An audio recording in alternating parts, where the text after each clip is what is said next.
dele saiu uma fonte em João, que se referia àquela pedra que Moisés feriu.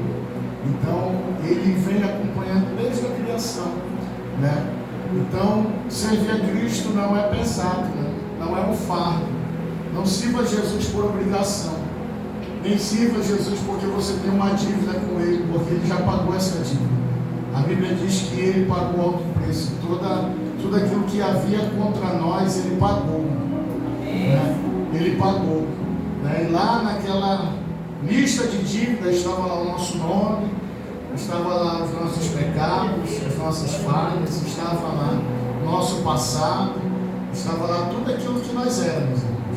E Ele foi lá e pagou, né? Ele pagou toda a dívida, todo o escrito que havia contra nós. Por isso que a Bíblia diz que nenhuma condenação há para aquele que está em Cristo, né? As coisas velhas se passaram, eis que tudo se fez novo.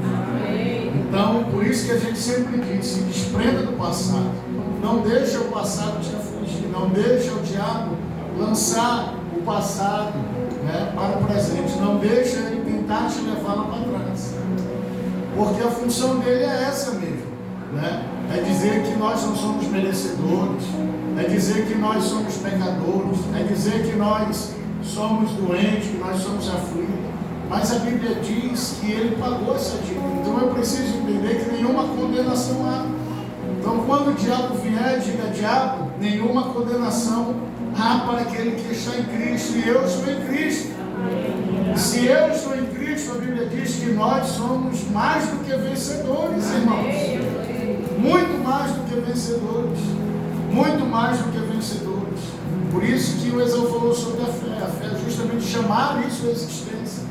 Então, quando eu entendo que Jesus, Ele pagou esse preço para mim, que Ele pagou isso por nós na cruz do Calvário, eu tiro um fardo das costas. Nós tiramos um jugo, um peso, que é colocado sobre nós. Isso são doutrinas, irmãos, que muitas das vezes é colocado. Ah, irmã Regina, se a senhora não vir para a igreja, Deus vai pesar a mão sobre a sua vida. Sabe, você está lá no leito porque Deus pesou a mão. Irmão, deixa eu te perguntar uma coisa. Será se nós somos capazes de suportar o peso da mão de Deus? Você tem noção disso, irmão? Hã? Quando eu digo que Deus vai pesar a mão sobre a sua vida, se um juiz pesar a mão sobre nós já é difícil. É ou não é, irmão? Se um juiz der uma canetada lá e disser: manda prender o fulano de tal, o que vai acontecer, Zé? Vai prender, não vai, irmão? A gente vê isso aí porque a mão dele é pesada, porque ele tem uma autoridade. Agora imagine a mão de Deus pesando sobre você. Imagine a mão de Deus pesando, te levando. E é algo que contradiz a palavra, porque se Ele veio dar a vida dele por mim, como que agora Ele está tirando a minha vida e colocando uma doença, irmão? Alguém consegue compreender isso? Que não tem nexo. Por isso que a Bíblia diz que Ele se fez, né? Ele foi mudo, como uma ovelha muda, para levar sobre Ele toda a dor, todo o sofrimento, toda a doença. E o castigo que nos traz a paz estava sobre Ele. Pelas suas pisaduras nós fomos sarados. Então nós fomos sarados, nós fomos libertos e nós fomos resgatados. Por isso nenhuma condenação há. Eu preciso entender isso. Ah, pastor, mas eu pego, mas o pecado não pode dominar, o pecado não pode governar. Quando você cair, se levante. Quando você cair, dobre o seu joelho e peça perdão. Ah, eu não vou mais para a igreja porque eu pequei. A gente vai continuar pecando, irmão. A gente vai continuar errando. Nós somos falhos, mas isso não pode me governar, isso não pode me dominar. Quando Jesus fala para Maria Madalena: vai, não peques mais, Ele estava dizendo: não volte mais para essa vida que você tinha.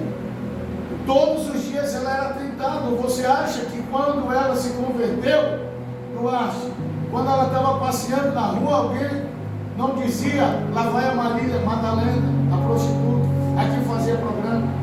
Você acha que ela não era tentada a cair de novo? Ou você acha que nunca mais ninguém perdoou ela? Quem acha que nunca mais ninguém perdoou Maria Madalena? Aí que a tentação vem. Mas a misericórdia de Deus. O que é a graça? É o favor imerecido de Deus. Quando eu entendo a graça, ela disse assim: eu não posso. O que é a graça, irmão? É você não ofender e não ser ingrato com aquele que demonstrou toda a gratidão por nós. Aleluia. Então, quando ela pensava, Fabinho, em cair ou em se prostituir, ela dizia: eu não posso. Eu não posso entristecer aquele que estendeu a mão para mim. Aleluia. Aquele que me amou quando todos me acusaram. Quando todos queriam me apedrejar, ele foi lá e me resgatou. Então isso é o favor de Deus. Então ela não pecava, não é porque alguém disse: você não precisa mais pecar. Ela disse: eu não posso porque alguém me amou. Eu não posso porque alguém estendeu a mão. Então quando eu entendo que o pecado não governa, você vai dizer antes de pecar: eu não vou fazer porque ele me amou, porque ele deu a vida por mim. Eu não vou fazer, eu não vou me rebelar, não vou sair da igreja, eu não vou me desesperar, porque ele me amou. Ele deixou a sua glória, como diz Colossenses, ele deixou o seu trono, ele deixou a sua glória, deixou o seu poder para morrer por nós. É o favor dele, é a misericórdia, e essa misericórdia ela nos alcança todos os dias. Por isso que Paulo vai dizer: Senhor, me ajuda, eu estou fraco, eu estou desanimado. Ele diz: Paulo, não se preocupe, porque como Esaú disse, a nossa natureza é essa, irmão. É passar por luta e baixar a cabeça, é passar por luta e às vezes querer esmorecer, é querer retroceder, é querer desistir. Mas quando você entender o amor e a misericórdia e dizer: Senhor, eu estou fraco, eu não consigo nem orar, eu não consigo nem dobrar o joelho, mas Senhor, aperfeiçoa o teu poder na minha fraqueza. Esse é o momento que eu mais preciso da tua misericórdia. Esse é o momento que eu mais preciso ser carregado agora pelo Senhor. Aí o poder dele vai se aperfeiçoar. Amém. Aí o poder dele vem e te abraça, te revigora, te levanta, e você sai daquela oração totalmente diferente. É assim ou não é? Eu nunca vi alguém que se dobrou para ajoelhar e saiu pior. Hã? Quem já orou assim acabado, que às vezes não consegue nem chorar, de tanta dor, mas quando você começa ali a balbuciar, falar algumas palavras, o Espírito Santo vem e intercede por nós. Não é assim? O Johnny tem de uma época que parecia um muçulmano, só vivia, né, Mário, com o tapetezinho dele, de joelhinho dobrado. Era de manhã, de tarde, de noite, de madrugada. Ontem a gente até falou, né? Johnny, está precisando orar mais. Mas é a hora que o poder dele se aperfeiçoa, é a hora que o poder dele vem, nos revigora, nos fortalece.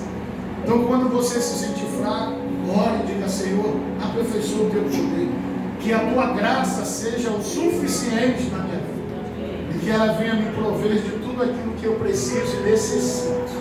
Amém, irmãos? Amém. Glória a Deus, vamos orar.